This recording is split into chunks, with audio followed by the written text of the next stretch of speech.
जमाना छोड़ गए तुम्हारे ही भरोसे पर, जमाना छोड़ बैठे हैं। जमाने की पलक देखो, जमाने की पलक देखो, किसे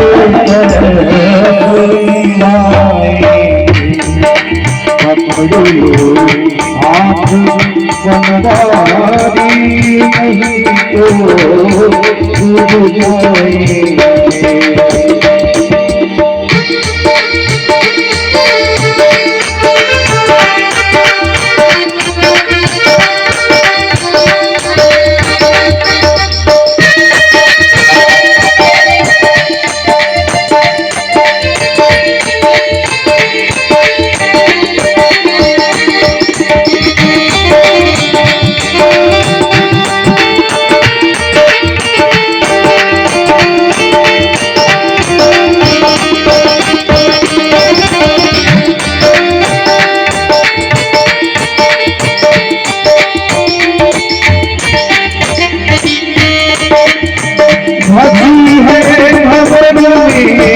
मैया प्रभु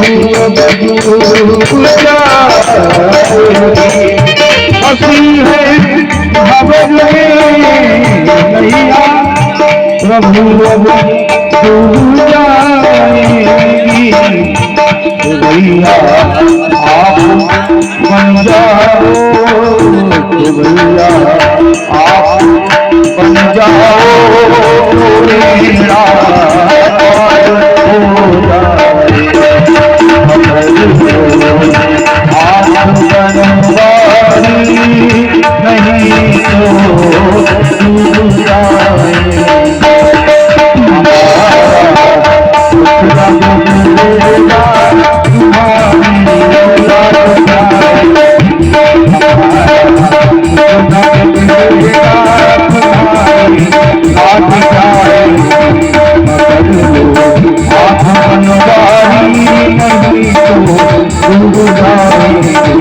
नहीं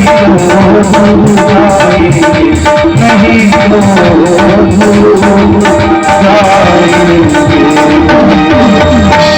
जय जय श्री राधे।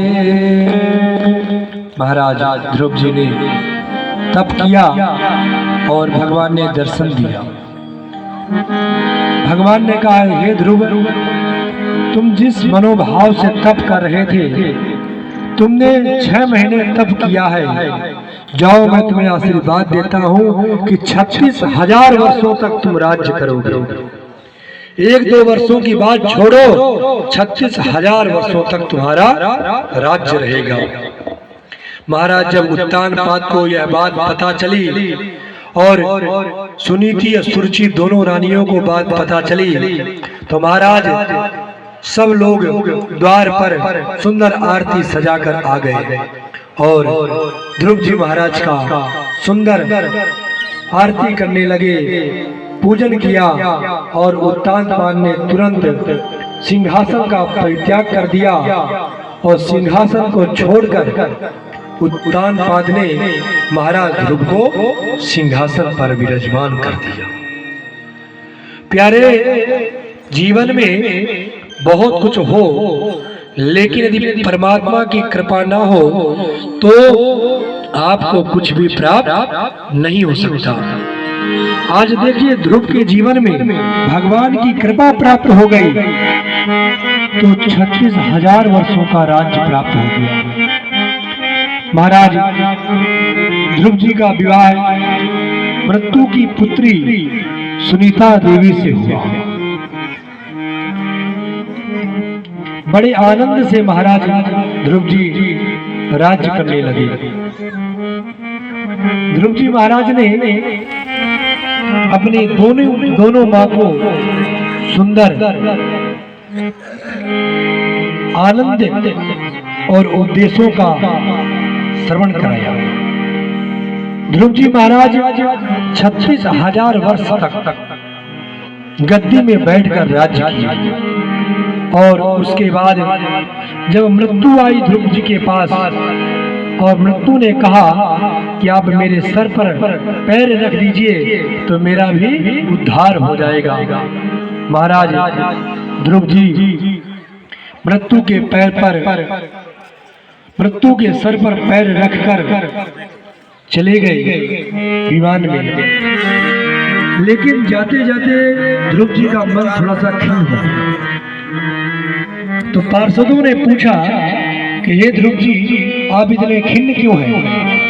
ध्रुव जी ने कहा कि अरे मैं तो चल दिया, लेकिन मेरी माँ जो सुनीति है मैं उन्हें लेना भूल ही गया।